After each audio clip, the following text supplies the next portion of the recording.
Good morning and welcome to the Dirt Trail Running Podcast. I'm Coach Lindsay, joined by Coach Loretta, and we are so excited to chat today about all things, all things training coming up, the summer months ahead of us, gear, all of it. So welcome, everyone. Yeah, welcome. Yeah, we've been kind of having little teasers here in the Midwest from 50 degrees or 40 degrees and shorts and tank top running weather to snow, 3 to 4 inches of snow overnight and cold. So we're kind of teeter-tottering that. And then we have a lot of big races coming up for the spring. We have some big hundreds coming up this spring or early summer, June, and some marathons that are just around the corner. So let's just talk about that. And Yeah, it's really exciting time as we come out of the winter months. Even if places like LA don't really go through winter, we are starting to heat back up. It was just 90s in LA this weekend, which comes with a ton of different fueling strategies, how to get through it. You know, there's a lot of little things that happen when the seasons change, no matter which way it's going. So let's talk a little bit about kind of how to prep for that. I think in an ideal world, if we're training through the winter, all of us are using the sauna consistently, but you know, life gets in the way and it's hard to keep that up, no matter how good it feels. But ideally, that's a good place to start if you're training through winter months. Use the sauna. It's a nice place to kind of feel the heat again to where your body doesn't completely lose how to sweat properly. I think the thing that gets tricky here, because we get such a swing in temperatures, is hmm that when we get that little bit of warmth out there, we go crazy. We either run too far or too fast. Guilty. Because you're Yeah. just so excited to be out in the sunshine, and because we don't see as much sunshine as you do in LA. So Yeah. that's a big word of caution I've had to give some of my runners are like, I know it's nice out, but like pump the brakes. Like don't Pump don't get crazy. This is not your race. I had one of my best friends from Canada, Mary Lou, come down to run a race with us like 2 weekends ago. And she was so excited to see, she lives in Toronto, like snow, gray. She was so excited to see the sunshine. I could not keep her inside. Yes. She was sitting on my patio. It was like a dog. You couldn't get her to come inside. I want to go on like a 10-mile run before the race. I'm like, I will not be joining you, but more Right. power to you. Right. Like, Yes. Yes. totally understand.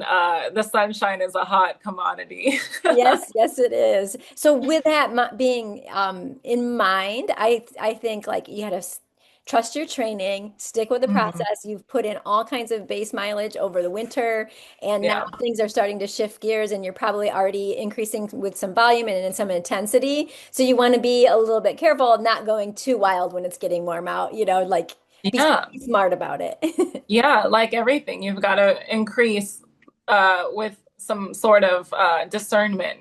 You can't just Right. go from 0 to 100. But Yep. the wintertime is the perfect place to increase your base, work on that base fitness. And then as we approach the spring and summer, how to slowly increase working with your coach on that as well is super important. But then what comes with that too is not just can my body handle more miles, more hot miles, it's how to properly fuel for it too. Mhm. Making sure you're getting enough electrolytes in, making sure you are drinking that all of that fluid that you probably not drinking or staying on top of when you're running outside in the snow. It's just completely different. So making sure to, sometimes in the winter we can get away with not drinking as much or not as much electrolyte, but when you're sweating in the summer, there's no hiding it. It quickly shows your weaknesses if you're not hydrating properly. Absolutely. It's a great time to start thinking about. I'll have my athletes do sweat tests every Mhm. once in a while just to see sweat loss tests, I should say, just to see how much fluid you are losing during your run. So it's super easy. Just, weigh yourself before a run, go out and go for like an hour run, come back, subtract the difference. And that's about the Yeah. amount that you lost. So you want to try to replace about 80% just to mitigate that loss. Yeah. So I like to have athletes do that a few times a year just to so they know how their body responds in different temperatures and different humidities. So race day, they have their own little, idea of, hey, this is the temperature, this is probably about how much I need to replace. So it's Definitely. a good way to, and then practicing that. You can't just know that information and use it on race day. You need to use it ahead of Yeah. time and get your gut Yep. trained for taking that in. Yep. Yeah, like we were talking in a recent podcast about how to train your gut for that as well. Like it's so easy to have this wonderful plan, but if your body's not ready for it, and our bodies are very adaptable, but they're sensitive. If we're used to running in, I don't know, 50 degrees, and then all of a sudden it's 90, Yes, you can't expect your body to just know how to properly use all that fuel that you're putting on your system. I absolutely. deal with it all the time where like you just feel like your gut is sloshy Yes. and it's not a good feeling.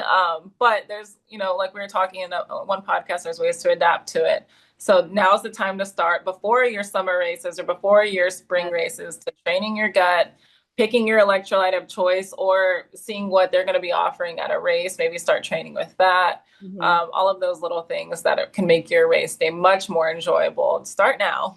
Yeah, exactly. Whatever that plan is, if you're running a marathon, a 100 mile, a 50 miles, start practicing on runs that are over an hour or around 90 minutes. Practice as if you're doing the entire race so that your gut can get used to getting that fuel every 30 minutes or 20 minutes or 15 minutes, whatever you choose to do, so that your body's used to it and your brain is used to it, so that you can Yeah. accept, taking that in. I mean, it's going to be huge for you come race day if you're used to it and it's just something that you do rather than something that you're all of a sudden I'm going to try this on race day. Yeah. Yeah. Not ideal. But also it makes it so much more difficult when it's hot out to eat. So you've got to remember that too. So like you can go in with a plan of having a gel every 4 miles or having some sort of food every hour. But if you're not actively practicing that, when race day comes, you're going to say, no, I can't stomach it. Like there's no Exactly. way. So Yes. you've got to be able to practice and then put it into action. Yeah. And then another factor too is like, especially in a humid place, the chance of chafing goes way up in the summer months or in the spring months even. You're sweating more, there's more friction, you're not as dry. So that's a big factor that you have to really remember too. It's not Yes. Good convenient to tip. have to apply some sort of anti-chafe, but you'll be very glad that you did. Right, exactly. And something to think about, like as far as what clothes are you going to wear for race day and testing those things out, for the purpose of chafing and the comfort.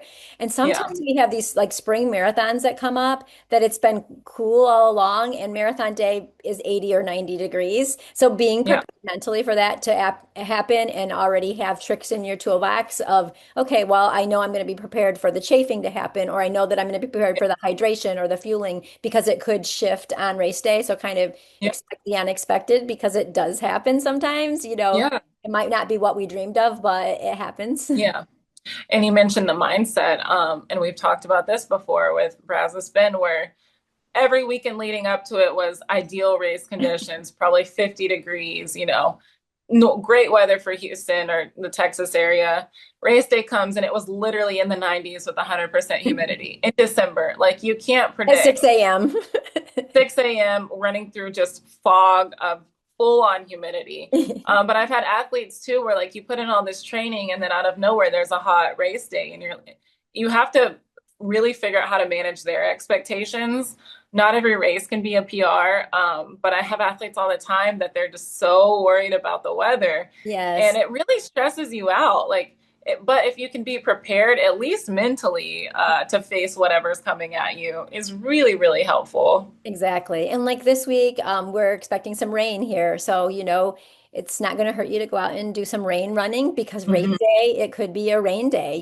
So it might be something, you could also come up with some new challenges like blisters or Mhm. chafing that you may not experience if you stay dry the whole way. So it's a great idea to practice these things on just a no expense day, right? To go out and Yeah. see what happens. And then you might have to learn some new problem solving skills to get past those things too. Yeah, I mean, even just socks. Like you have to know how Yes. your feet are going to slosh around in your shoe.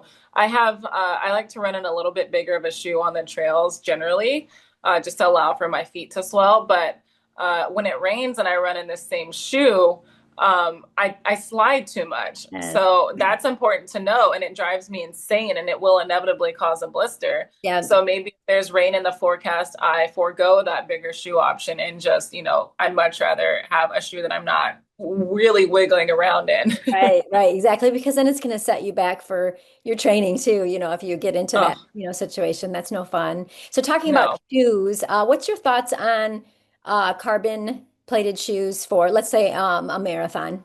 Do you train I'm in them? obs Do you use them? I'm obsessed with carbon shoes. Okay, yeah. So tell us about that. My shoe bill has like skyrocketed since discovering carbon shoes. So for a road marathon, and especially if you have any, I've got a chronic Achilles just tendonitis issue.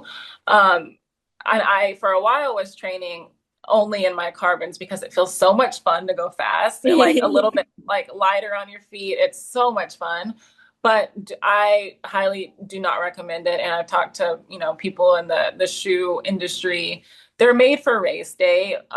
They're not stable shoes. They can make them as stable as possible, but when you're making a shoe that light, it's not sustainable to do all your training runs. And they're made to race in. So you can do, one to two runs a week maybe in them. But if you try and use them every day, first of all, you're going to run the plate out and they're very expensive. So you don't want to do that. They're not good for that many miles, Yeah. honestly. And two, they're really unstable, especially if you have any sort of foot or ankle issues that are chronic. For me, if I wear mine even once a week, I tend to run into a little bit of Achilles inflame. So I save them for race day, or if I'm trying to do like a speed test, I'll use them. Mhm. But on the other side of things, I've discovered carbon trail shoes, and it's my new favorite thing. And they're very stable for me. The ones that I'm using are the A6 Metafuji Trail for training. I love them. They're so much fun. They just feel like very light. They feel stable. So it all depends. I think the trail shoes are made a little more stable anyway. Mhm. But again, you're going to run the plate out of them. I know that they're just fun to run in. But my feet don't like them for anything longer than like 40 miles. Okay. So you start to want more cushion on your feet when you're running more than that on the trail or the road. But Right. they're great for shorter distances. It's just really nice to have a light shoe that you're not lugging around this like brick on your foot. Right, right. But again, like if you're going to plan on running, let's say a spring marathon, and you just got a pair Mhm. of carbon plate shoes, you're going to want to Yeah. try Not them out on and training. make sure they feel good. Yeah. Yeah. Yeah, it's like this sweet spot that you want to hit to not overtrain in them and really fatigue your foot and your body, but you want to make sure that they're not going to be rubbing, that they're fit properly. Mhm. So I actually just got a new pair of Vaporflies that I'm running the LA Marathon in, and they switched the model completely. So from the 3 to the 4, they're still race legal. They're still, stack height similar and all that, but they've just changed a lot to it. So of course I had to make sure that it's going to Right. be a good shoe for me to run in, but I didn't want to start making my Achilles hurt either. So over the last few weeks, I've worn them once or twice a week and slowly increased how many miles I wore them for. And I'm confident they'll be okay for LA now. Right, yeah.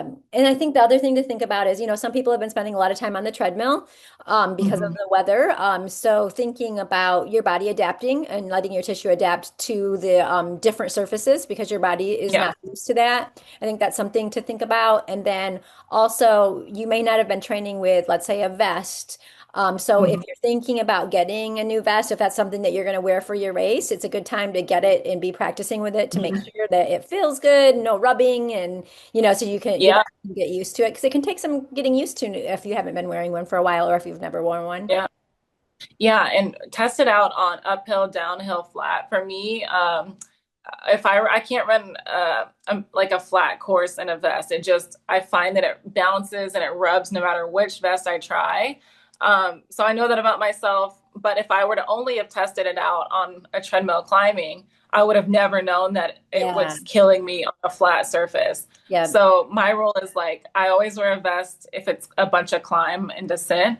But if it's like Tunnel Hill or Hennepin, I'm just carrying two bottles, honestly. So you got to know what works for you.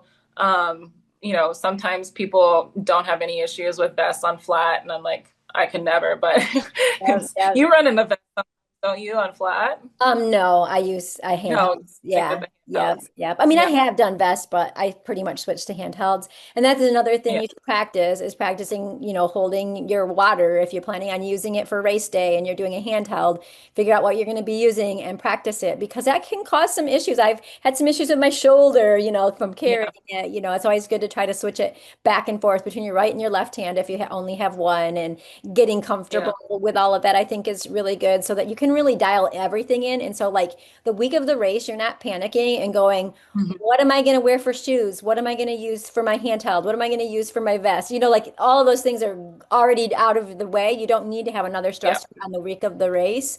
So pre-plan that. So you're like, I'm good. I know like a month before the race, Yep. I know what I'm going to be doing. And so you don't Yeah. have to stress about that. And that goes all the way down to your food choices of race morning. Everyone asks me, Yes. like, what should my meals be like leading up to the race? Like, do I carb load the night before? I'm like, you haven't carb loaded this whole training cycle, and you want Yes. to Don't throw do in it now. a massive spaghetti dinner at 9 p.m. before your 5 a.m. race? Yeah, Absolutely not. exactly. Um, for me, and I'm sure there's some variables with other athletes, but I always recommend kind of eating normal the day before. You can add in a little bit extra, but your stomach has to process all the food that you put into it. Yeah, And I don't believe scientifically you get the full benefit 24 hours before. I think it's more about the 48 hours and the week leading up to it. Make sure you're getting yeah, the sleep, make sure you're getting in a little bit more fats, carbohydrates. But allowing your stomach to process it too and use those glycogen storages from your food. But right, if you try to eat like a buffet the night before of your race, you're just gonna be miserable. right, So don't change exactly. too much the night before, don't change too much morning of. You're gonna be fueling throughout your race if you're racing properly. So don't think that you're a little squirrel and need to to Right, hoard all right. your food right before your race. Exactly. And I think whatever you're going to do, be practicing it now. You can practice it Yeah. for your long runs. You can, what you're doing, what are you doing the night before your long run for your meal? Mhm.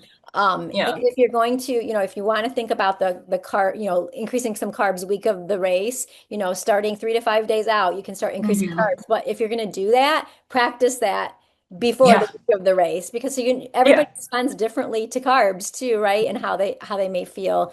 And then thinking about the week of the race, what depending on the temperatures and how much sweat that you actually lose, you might want to increase your electrolytes, 2 to 3 days Yeah. ahead of time. The day before the race, think about like minimizing fiber so that you're not having any GI Yeah. stress the day of the race. So those are things to think about, but also Mhm. practice those. We just don't want to all of a sudden race week decide to follow all of those guidelines and not do them Yeah. before because that's not going to help. Yeah. One of the things I like to do is I prefer to do a big breakfast the day before a race versus a bigger, Mhm. dinner. Yeah. And again, like sticking with things you're used to.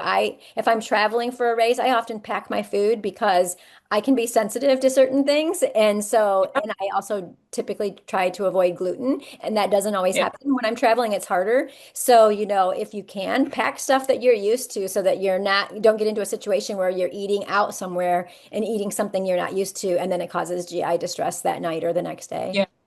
I think that's super important. I have so many conversations with like an athlete that has a marathon. They're like, well, what should I eat for breakfast that day? Should I eat oatmeal? I'm like, well, what have you been eating? Yeah. Oh, bananas and yogurt. I'm like, then why would you choose oatmeal Yes, to do that's so your race? funny. Yeah, I have those Like, same conversations, and they always seem to come the week of the race. I'm like, yeah, why were you just thinking about this today? What have you been doing today. all this We've time? been talking about this, so Yes, you got to practice. I mean, yes, at minimum, the easiest thing you can practice is pick something that you're going to eat for breakfast on your race day. If mhm, this is all too much information, focus on that. yeah, Focus on what you're going to have for breakfast because that's an immediate effect of how you're going to feel. Practice that for every long run or even every run in the morning that you do. Practice that exact food. Do not change it. And if you never carb load leading up to it, at least you know that that is not going to upset your stomach. right, Like, exactly, at yes. least you know that you've practiced with that and your body can process that. There's so many factors of what our stomach can handle, and we're so finicky as humans, and just everything that we put into our bodies. So control what you can control. You can't control the weather. You can't control how much sleep you maybe got because of restless sleep the night before. So practice your sleep going into it. Make sure you're rested going into it. You can't control your kids' schedules, your work schedule. A lot of things are just very out of control a race week, and we go into something stressed. So you've got to focus on the things you can control: your hydration, your food. If you're choosing to scroll your phone at night versus going to sleep, like that kind Right. of thing. Yeah. Yeah, I love that. I think one other thing we haven't hit is okay, so we are increasing, probably a lot of people are starting to increase their volume, maybe their intensity because they have a race coming up this spring. We still want to keep in strength training. We don't want that Mhm. to go away. You've probably been through transition type strength where you're really focusing on that heavier. Continue with that, main strength, and we're starting to add in more accessory work so that we can be ready for Yeah, that single leg type work to move on to race day. So keep that going through the rest of your training blocks leading up to race. It's just going to look a little different as you progress. right. I think that's a big piece Yeah, to keep and think about. definitely. And but then Yeah, also, keep working yeah, all of it.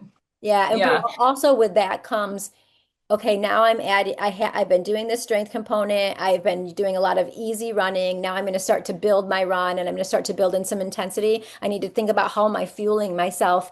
How am I changing my fueling to keep up with the extra load that I'm asking my body to do too? right. And then what worked for you and maybe last season when you were maybe a little less muscular or more little like your goal is to get stronger and stronger, which means Right. you have more muscle. You need to probably fuel it a little bit more. So Right. maybe if I don't know, 3 gels worked for you last year, it might be 4 that works for you this year with the more Right. muscle that you have and the stronger runner that you've become. You're going to be using more fuel. Your muscles are going to need more fueling as well. So just because something is standard and might work at one point, your goal is to always get better. So I've noticed that in myself too. The older I've gotten, the more fueling I've needed. In my 20s, my goodness, I was known for like bringing a bag of pretzels to a race and not even eating them. Like your body just Right. changes. Yes. And Yeah. now I'm starving through a marathon. And I'm like, if I Yes. can get as many calories in as I can and use them, even better. So knowing that your fueling is going to adapt over time, your goal is to get stronger, which means more muscles. So we've got to just adapt at every turn. And that's really Yes. why having a coach is also helpful too. Yes, I love that you said that because you may be an experienced runner and be banking on doing the exact same thing that you've done before and it doesn't work. Mhm. So I like that you're saying that. You still need to be checking it and testing it because we Mhm. do change. What worked last year just may not work this year. Yeah. Our bodies change. So that's huge. Yeah. Huge thing to I think went about. through a period of time, maybe 2 years ago, where out of nowhere, my stomach just could not handle a gel. Like, didn't matter the type of gel, when I took it, training, race, I was just immediately throwing them up. I don't know what it was. Yeah. But so I just was like, okay, after like 3 or 4 races of that and then dealing with it in training, I was like, we're just going to scrap the gels. Like, not doing. Yep. So then I started using candy and anything I could put in my pocket, pretzels, and I just really started getting creative. And then slowly, maybe after a year, I started adding in gels back into my routine because they're just easy. Mhm. And now I can handle gels. So, like something, your body is so weird sometimes. Yeah. It might just decide that they're not for you right now. So, okay, but you have to know how to adapt and you can be creative. Fuel is fuel. Yeah. So, Yeah. maybe your candy isn't so far off of what a gel is. So let's Yeah, figure it out. exactly. And I mean, I also think we just should throw in there really quick, if you're in perimenopause or menopause, that can just Hmm. throw things into Everything off. chaos for eating, for hydration. Our body temperatures can fluctuate. So like Yeah. really thinking about like how much do I need to replace for hydration it becomes Yeah. even more important, I think, during that Yeah. phase. So many Yeah. things, but Yeah. yeah, any last things that we want to share before we go? I think this has had a lot of great things Informative. that people can put in their toolkit and be ready Yes. for race day. Yeah, I think just be aware and be adaptable. I think that we're always talking about adaptability as a runner, and it's Yes. probably your biggest strength. Be adaptable. Don't get crazy frustrated if something's not working like the gel or a piece of gear that you love. You've got to figure out how to pivot. Talk to other runners, talk to your coach. If this isn't working, let's figure out something that is. And, just sometimes you have to start over and figure out like what actually works and what doesn't. Be Yep. adaptable. Absolutely. Love it. And control the controllables. Two great takeaways Yes. from this episode. Yeah. Perfect. All right. Well, everybody get out there and enjoy this weather as it warms up. Be smart and stick to your training plan, and you're going to do great and you're going to crush it on race day. Yeah. Thank you, everyone. See you next time. Bye.